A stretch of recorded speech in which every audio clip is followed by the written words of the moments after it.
Friends, जय माँ बगलामुखी जयनिवासन। देखिए, मैं ये वीडियो इसलिए बना रही हूँ कि देखिए, मुझे कोई शौक़ नहीं है बार बार सबको बोलने के लिए। बगलामुखी जयंती आ रही है, किसी को कोई भी शक्तियों के लिए जो चाहिए, खास करके वशीकरण करवाना है किसी को या कुछ भी कर रहा है, जायफल का, ये सब करिए। लेकिन मैं खिलाने वाला टोटका बिल्कुल नहीं देती। मुझे 4-5 जन ने कहा, माँ आप ऐसा कुछ देंगी कि खिलाने पिलाने वाला काम नहीं करना चाहिए। आपको मालूम है खाने पिलाने से क्या होता है, आदमी के दिमाग पे असर पड़ता है। हर कोई अगर एक इंसान पे चारों तरफ से वशीकरण ये वो करवाते खिलाएगा ना, कोई मतलब नहीं है।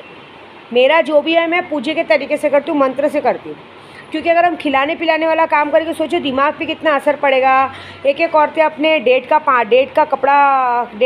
कपड़ा जला के खिलाती हैं। एक औरतें क्या बोलते हैं, शमशान की राख खिलाती हैं। पता नहीं वो सामने वाला मरा, उसमें कितनी बीमारियां होंगी। शमशान की राख अच्छी बात है क्या? अभी आप यकीन नहीं मानोगे, बड़ी बात नहीं करोगे। अभी मेरे केशव के पापा, मेरा प्रदू, अभी आज कम से कम 15 दिन से मैं देख रही हूँ वो खाना ही नहीं खा रहे। नहीं तो वो आदमी मेरे घर में, मुझे याद है, दिन में 2-2, 3-3 बार आदमी मांग के खाने वाला आदमी है। नहीं पता नहीं क्या हो गया, वो खाना ही नहीं खा रहे क्या। आज मैं झूठ नहीं बोलूँगी, मैं 3 दिन से उनके पीछे लगी हूँ लगातार। मैं, हाजिदा, स्नेहा, मैं तो पूरी पूजे पे उनके पीछे लगी थी। यार मैंने अपने शंकर भाई को फ़ोन किया, शंकर भाई ने वहाँ अरदास करा, भाई शंकर भाई इसके पेट में जो भी चीज़ हो इसको निकालो। हमने फिर उनका खाना, झूठा खाने को नज़र उतार के पानी में डाला। इतनी गंदी बदबू आ रही थी, एकदम फेस आ रहा था। उस फेस से पता चला था कि उनके पेट में क्या डाला गया है। मैं एक ही बात बोलती हूँ, ये सब नहीं करना चाहिए। वशीकरण दिल से होता है। वशीकरण करना है तो प्यार करो उतना सामने वाले को। ठीक है, मैं समझती हूँ कोई ऐसा रहता है जो नहीं होता है, लेकिन मैं ये खिलाने पिलाने वाला काम बंद करो यार। कभी ऐसा नहीं हो कि तुमको लेने के देने पड़ जाएं, समझ रहे हो? बॉडी में इन्फेक्शन, ये वो अच्छी बात नहीं है। आपको में कितनी मुश्किल से मैंने आज उनका नज़र उतारा, तब इंसान ने जाके शाम को थोड़ा सा 2 निवाला खाना खाया। कितनी गंदी नज़र लगी थी और कितनी गंदी चीज़ उनको खिलाई गई थी, ये तो ऊपर वाला जानता है। क्योंकि वो जो हम लोगों ने नज़र उतारा, वो मेरी योगिता बता रही थी कि माँ दीदी उसके पानी के अंदर पूरा फेस छूट गया था, इतना गंदा चीज़ था। आज मैंने, स्नेहा ने, हाजिदा ने, सुनीता ने, शंकर भाई ने, सब ने मिल के ये काम किया। लेकिन मैं एक बात बोलूँगी, चाहे किसी को भी मैसेज पहुँचे, प्लीज़ यार, तुम्हारे अंदर अगर क्षमता नहीं है प्यार से प्यार को पाने की ना, तो बाजू हट जाओ।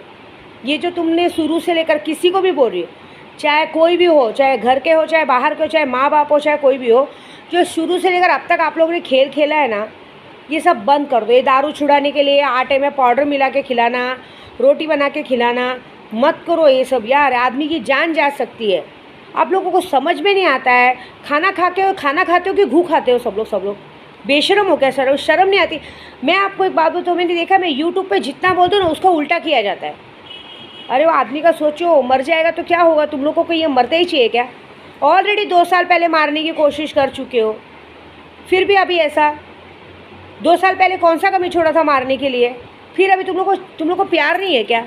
एक इंसान को मारना ही तुम्हारे अंदर है। मैं आज पूरे यूट्यूब पे बोलती हूँ, जो भी मेरे केशव के पापा के पीछे पड़ेगा या जो भी मेरे केशव के पापा के ऊपर आंख उठा के देखेगा, वो मेरा ही नहीं, मेरा, स्नेहा का, हाजिदा का, सुनीता का और मेरी बा का सबसे बड़ा दुश्मन है। क्योंकि मेरी बा की वो दामाद है। मैंने हमेशा देखा है, जिसने भी मेरे केशव के पापा को घूर के भी देखा है ना, आँख उठा के, मेरी बा ने उसको मिट्टी चटा दी है। भले उनसे लाख गलती हो, लेकिन वो दामाद है उसके। और दूसरी बात, भगवान ना करे कभी मेरे केशव का पापा, मेरे बेटे को हुआ तो देख लो, मैं सबकी वाट लगा चुकी। आपको क्या लग रहा है? मैंने जिसने मेरे बेटे को मारा है ना, उसकी ऐसी पूजा चालू है ना कि चारों खाने चित्त हो जाएगा। जिसने मुझे घर से निकाला है ना, पहले वाले जो पहला वाला बंगला खाली किया है, उसका भी हम लोग, उसका बंगला बिकने नहीं दे रहे, खुले हम बोल रही हूँ। पेपर गायब हो गया उसके घर का, मिल ही नहीं रहा है और मिलेगा भी नहीं, कोई खरीदेगा भी नहीं। जो उसको खरीदेगा ना, वो ज़िंदगी भर उसमें रोता रहेगा, क्योंकि उन लोगों ने भी गलत किया है। ऐसी बात है, जो गलत किया उसको हम छोड़ेंगे नहीं। मैं तो सब पर केस करके रखी हूँ। लेकिन ये बात है कि अगर मेरे केशव को पापा को इतना सा भी कुछ हुआ ना, इतना सा भी, मैं केस नहीं करूँगी। फिर मैं घर में घुस के मारूँगी, मार डालूँगी। उसके बाद मत बोलना कि मैंने क्या किया। ये बात पक्की है। उनका बचपना कभी देखा है? शायद तुम लोगों ने तो बचपना भी नहीं देखा होगा। इधर आते हैं, उनको उनकी बोली में तोतलापन आ जाता है। बोलने का तरीका कैसा है, मैकेनिक नहीं बोलते, मैकेनिकल बोलते हैं। ऐसे प्यारे प्यारे शब्द बोलते हैं ना, कि फिर मुझे अच्छा लगता है कि कैसे बोल रहे हैं। दिन भर गोदी में रख के मेरे सर में उंगली कर, मेरा कमर दबा, मेरा पैर दबा, मेरा हाथ दबा। एक बच्चों जैसा उनका बिहेवियर है। क्या कर क्या रहे यार, किसको इतनी कौन सी भोसड़े में चर्बी, इतना कौन सा भोसड़े में आग लगी है कि ऐसा खिला पिला के उनकी तबीयत ख़राब करने का।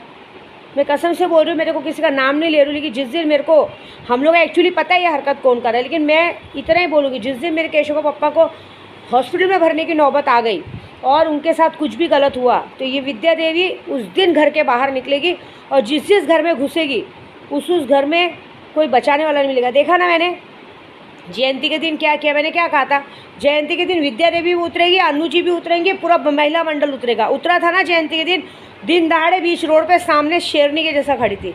इसलिए बोल रही हूँ, मुझसे, मेरे केशव के पप्पा से, मेरे बच्चों से 400 कदम दूर रहना, नहीं तो मैं पक्का बोल रही हूँ कि मुझे फिर कहीं भी आने में कोई भी मुझे रोक नहीं सकता। फिर ये बात मत बोलना कि हमसे बहुत बड़ी गलती हो गई, क्योंकि इस बार विद्या देवी मारेगी नहीं, मार डालेगी, ये बात पक्की है।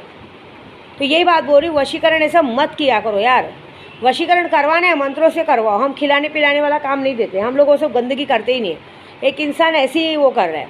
दूसरी एक और बात के लिए वीडियो बनाई हूँ मैं, सॉरी लेंगे किसको बुरा लगे तो, एक औरत बेटी होती है, बेटी के बाद पत्नी बनती है, माँ बनती है, लेकिन किसी कारणवश अगर उस औरत का आदमी अगर उसको छोड़ कर चला जाता है तो ठीक है, अगर किसी कारणवश उसका आदमी उससे डिवोर्स ले लेता ठीक है, लेकिन अगर किसी कारणवश उसका आदमी उसके साथ रहते, ना डिवोर्स हुआ रहे ना कुछ हुआ रहे, उसका आदमी परलोक सिधार जाता है, मतलब भगवान ना करे वो विधवा हो जाती, तो प्लीज़ उन औरतों के लिए अल्टीमेट है कि भगवान का अपमान बिल्कुल ना करें। आप पहनिए, आपको हक है फिर से जीने का, अच्छे अच्छे कपड़े पहनिए, बिंदी लगाइए, मेहंदी लगाइए, सब लगाइए, लेकिन सिंदूर और मंगलसूत्र का अपमान बिल्कुल मत कीजिएगा। मैंने बहुत सारी औरतों को देखा है कि ये लोग सिंदूर और मंगलसूत्र का अपमान करती हैं, माता जी को जाके ओटी भरती हैं। अरे वो सुहागन है। हमारे यूपी में अगर एक औरत विधवा हो जाती है ना, तो माँ को सिंदूर लगाने को छोड़ो, माँ की पूजा करने का भी हक नहीं रहता। आपको पता है, माँ की पूजा करने का, माँ का श्रृंगार करने का हक नहीं रहता। हमारे कोई भी अच्छे कामों में वो औरत शामिल नहीं होती है। हमारे घर में कुछ पूजा पाठ पड़े तो नहीं होगी, हमारे घर में कोई शादी ब्याह रहेगा तो औरत शामिल नहीं होती है, भले लाख हो पहने ओढ़े। नियम है, नियम को पालना ज़रूरी। हम इसी दुनिया में रहते हैं, आप नियम नहीं पालेंगे तो कैसे चलेगा। नियम पालिए यार, ये मत कीजिए। आप चले जाते हो मंदिर में, माता को सिंदूर भर देते हो, ओटी भर देते हो, अरे माँ को नहीं चलता है।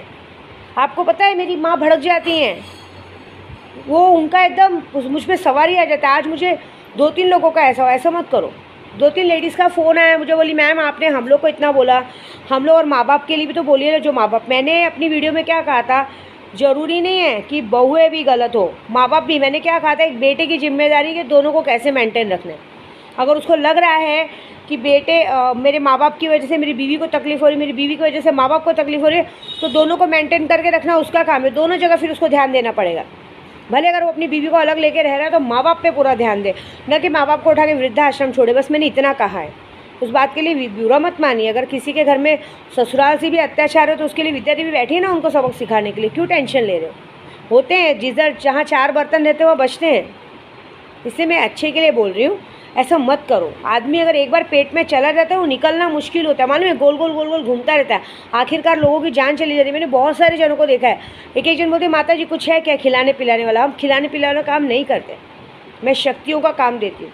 शक्तियाँ जो कर सकती कोई नहीं कर सकती। और अभी बगलामुखी जयंती आ रही, मैंने कहा ना इस बार बगलामुखी जयंती आने पे बहुत बड़ा काम होगा। और एक और जो जन पूछते क्या हुआ माँ 2 साल होने गए आपका बच्चा नहीं हुआ। अरे नहीं हुआ, जाने दो ना, आपको क्या करना है, हो चाहे नहीं हो मेरी प्रॉब्लम है, अच्छी बात है ना।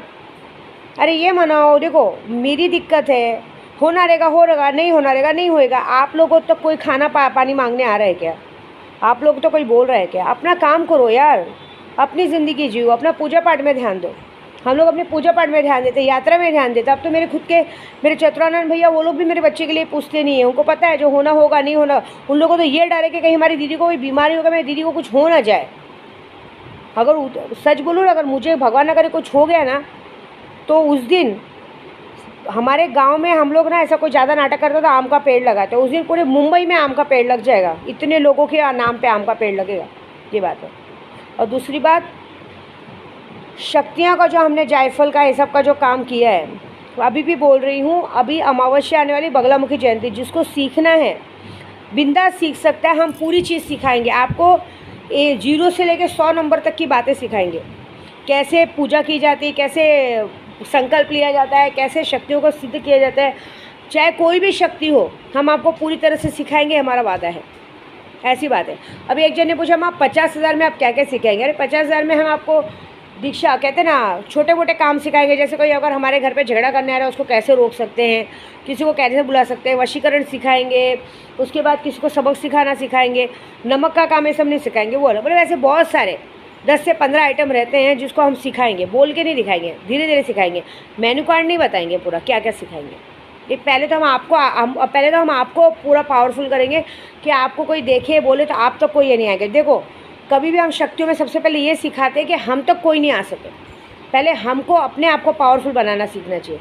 तो हम आपको कोई ऐसी तरीका बताएंगे जिससे आप पहले खुद पावरफुल बनोगे, बाद में आप दूसरों को भला कर सकते हो। क्योंकि जब तक आप अपने आप को बंदिश नहीं करोगे, तब तक आप दूसरों को क्या खाक संभालोगे? ऐसी बात है।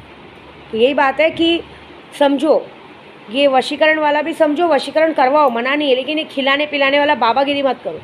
आपको पता है कितनी औरतें हैं जो बाबा के पास जाती हैं, उनके साथ सो जाती हैं और वो चीज़ें लाती हैं, बाबा जी उनको यूज़ करते हैं। पता है कि अरे ये करना है, एक एक बाबा लोग तो ये बोलेंगे कि हमको तुम्हारे साथ सम्मत करना पड़ेगा, वो पानी का हम बना के देंगे, शमशान की राख में वो जाके खिलाओ। वो तक किया है किसी लेडीज़ ने, मैं नाम नहीं बताऊँगी, जिसके नाम पे हमेशा हम वीडियो बनाते हैं। वो औरत ने भी ये सब गंदे काम किए हैं, जिसकी वजह से आज उसका आदमी मरने पे आ चुका है। ना खाना खा सकता है, ना पी सकता है, ना कुछ। बहाना क्या है कि बहुत ज़्यादा पीते। पीने से आदमी को नहीं होता है। आदमी को ज़िंदगी में एक नशा तो चाहिए, ज़िंदगी में एक सिगरेट, ये हर शौकीन आदमी पीता है। अभी हमारे में एकदम बड़े बड़े लोग एक दूसरे पीते हैं, दिन में शाम होती है 7 बजे से पीने बैठ जाते हो। मर जाते हैं क्या? विद्या देवी खुद ड्रिंक करती है क्योंकि मैं अघोरी हूँ, तो मैं मर गई क्या? ऐसे नहीं होता है, झूठा ताल मत करो। और बाकी ये जो अभी तो मैंने अपने केशव पापा को ठीक किया है, अभी मैं उनको बीमार करूँगी जिनकी वजह से वो बीमार पड़े हैं, और बहुत गंदी तरीके से बीमार पड़ूँगी। देखो, अभी मुझे तो अंधेरे में तीर छोड़ना है, लेकिन अभी नहीं, बगलामुखी जयंती में तीर छोड़ूंगी। देखती हूँ कहाँ जाके लगता है। मुझे तीर देखना है किसको जाके लगता है, फिर मैं, और जब मुझे पता चलेगा कि किसको तीर लगा है, कौन हॉस्पिटल पहुँचा है, उसके बाद उसका सामना शिव विद्या देवी से होगा। आप देखना, क्योंकि मुझे बनाना भी और बिगाड़ना दोनों बहुत अच्छी तरीके से था। और मैं अभी भी आपको बोलूँगी, समय इस वक्त बहुत अच्छा है। अगर कोई आदमी आपको बहुत परेशान कर रहा है, जायफल वाला मंत्र लीजिए, गायब मंत्र लीजिए, गायब वाला टोटका करवाइए। बताया ना, गायब वाला, वो भी मैंने बोला 7 दिन के अंदर काम होएगा। गायब वाला कीजिए, सब कीजिए। सामने वाले दुश्मन पे गायब वाला मंत्र डालिए ना, 7 दिन में आदमी को चाहे मारण करना है, चाहे मोहन करना है, जो करना है करो। आदमी को हॉस्पिटल पहुँचाओ, लकवा मरवाओ। मुझसे मत उम्मीद रखो कि अरे मैडम, अभी एक लेडीज़ ने फ़ोन किया था, अरे मैडम आप फ़ोन पे बात नहीं करती हैं। अरे नहीं करती विद्या देवी फ़ोन पे बात, क्यों करूँ मैं? तुम्हारे टाइम पास के लिए, तुम्हारी दुख दर्द कहानी सुनने के लिए कोई ज़रूरत नहीं है। जिसको मुझ पर भरोसा है, बिंदास मेरे व्हाट्सअप पे नाम फ़ोटो भेजते, काम कराते। जिसको भरोसा नहीं है, घर पे जयमाल जपो। समझ रहे हो? ये सब फालतूगिरी मुझ पर आजमाओ मत। क्यों? क्योंकि जहाँ तुम मेरे पर आजमाती हो, वहाँ हमें शक्तियाँ बताती हो, और कुछ नहीं। तुमने वहाँ मेरे लिए बुरा सोचा, और वहाँ तुम्हारे साथ कुछ ना कुछ तुम्हारा नुकसान होगा, भले 1000 रुपये का होगा बस। तो बी अलर्ट, कम सोचो और अपने काम में ध्यान दो। और मेरे परिवार से तो दूर ही रहने में भला ही है, नहीं तो जो होगा वो तो बहुत बड़ा और बहुत गंदा होगा। ये बात सच्ची है। जय माता दी।